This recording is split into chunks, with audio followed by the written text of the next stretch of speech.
Olá pessoal, tudo bem? Eu quero comentar uma questão aplicada pela Banca FGV, mas antes disso, dá uma olhada na descrição desse vídeo, eu deixei um link para que você baixe um e-book gratuito da Banca FGV. Lá eu discuto quais são os tópicos mais cobrados por essa banca e eu também, nesse e-book, eu disponibilizei para você um planejamento de estudos com 51 metas, onde eu defino ali o tema que você deve estudar e a carga horária para aquela meta. Então, você nem precisa mais se preocupar com o seu planejamento de estudos, eu já fiz isso para você. Então, se você está focado na Banca FGV, baixa esse e-book e receberá gratuitamente no seu e-mail cadastrado. Combinado? Então, vamos para a análise da questão do dia.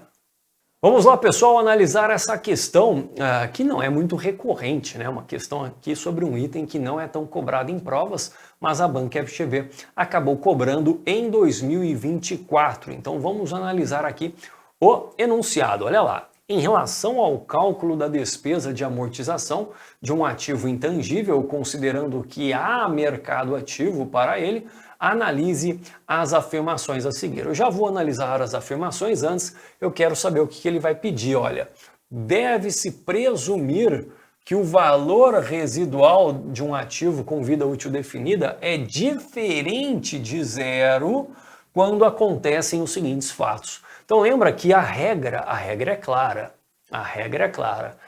Em regra, o valor residual de intangíveis com vida útil ali definida é igual a zero, né? Em regra, essa é a regra.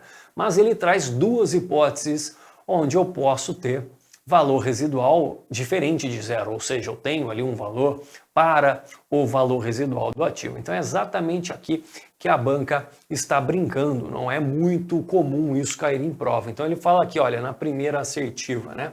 O valor residual pode ser determinado em relação ao mercado ativo. Essa é uma das hipóteses que a gente vai trabalhar, né? Aqui ele fala, olha, é provável que o mercado ativo continuará a existir ao final da vida útil do ativo. Então essas duas aqui, olha, essas duas são condições da primeira hipótese, né? Hipótese.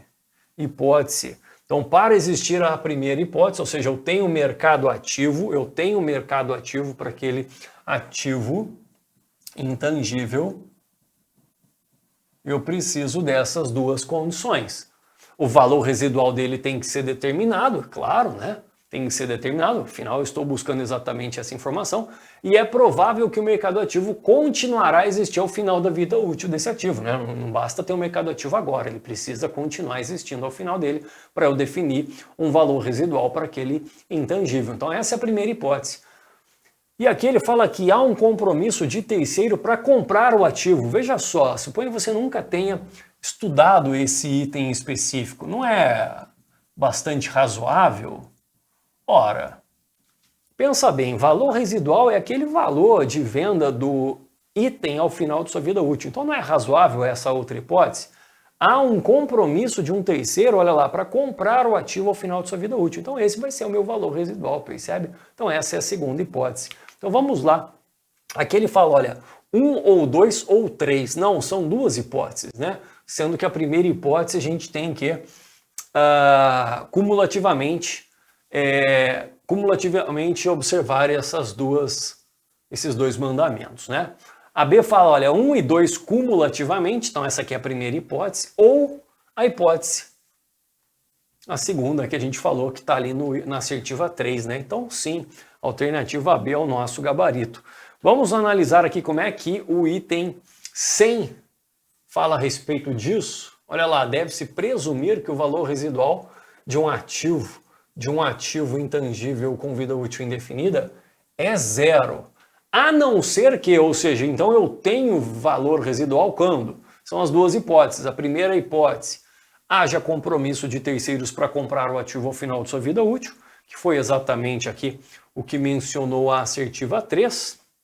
E a segunda hipótese, olha que ele fala, existe um mercado ativo para esse intangível e o valor residual pode ser determinado em relação a esse mercado.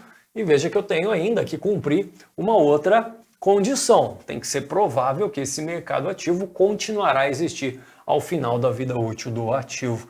Aqui está simplesmente isso esquematizado, né? Esquematizado, ou seja, o valor residual presume-se que ele seja zero, ele vai ser diferente de zero nessas duas hipóteses. A primeira hipótese é quando eu tenho um compromisso de terceiros para comprar o ativo, a segunda hipótese é quando eu tenho um mercado ativo e eu tenho ainda essas condições. O valor residual pode ser determinado e é provável que esse mercado continuará a existir. Aí fica fácil da gente matar essa questão aqui da Banco FGV aplicada em 2024, não é?